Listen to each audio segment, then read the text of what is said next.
بہترین دنیا کی ریاست میں ایک دن جہاں جوان شہزادی الارا نام کی لڑکی رہتی تھی۔ اس کا دل بہت مہربان تھا جو دور کے بازاروں کو جاننے کے لیے گھومتی تھی۔ ایک دن جب وہ ایک خوبصورت طوطے کو دیکھتی ہے جس کے پر ایک قوس قزح کی طرح چمک رہے تھے، طوطے کی خوبصورتی میں مدہوش ہو کر الارا نے اسے خریدا اور اپنے قلعے میں لے آئی، مگر اسے یہ معلوم نہیں تھا کہ یہ طوطا کبھی ایک خوبصورت شہزادہ تھا جس کا نام رودک تھا۔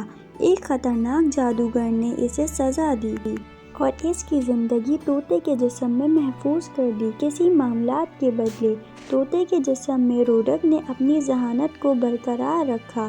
وہ الارا کو اپنی قصوری زندگی کی کہانیوں سے مسرور کرتا تھا۔ وقت کے ساتھ ان کے درمیان گہرا رشتہ قائم ہو گیا۔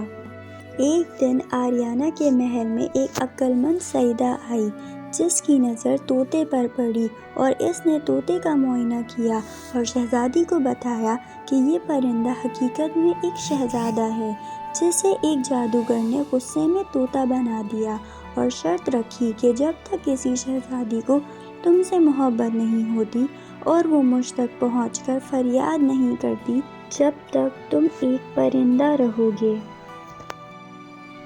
اپنے نئے دوست کی مدد کرنے کے لیے مصروف الارا نے جادوگر کو تلاشنا شروع کیا۔ خطرناک جنگلات اور خطرناک پہاڑوں کے راستے الارا کے لیے ایک امتحان تھا۔ بہت دیر بعد جب جادوگر کے چھپے ٹھکانوں میں پہنچی، الارا نے منت کی کہ جادو کو ختم کیا جائے۔ اس کے اصرار اور بہادری سے متاثر ہو کر جادوگر نے مانا اور رودک کا حقیقی روپ ایک بار پھر ظاہر ہو گیا۔ جب الارا واپس محل پہنچی تو جادو ٹوٹ چکا تھا اور طوطا اب ایک خوبصورت شہزادے میں بدل چکا تھا اور وہ پہلے جیسے ہو گیا تھا۔ مزید اچھی ویڈیوز کو دیکھنے کے لیے ہمارے چینل کو سبسکرائب کریں۔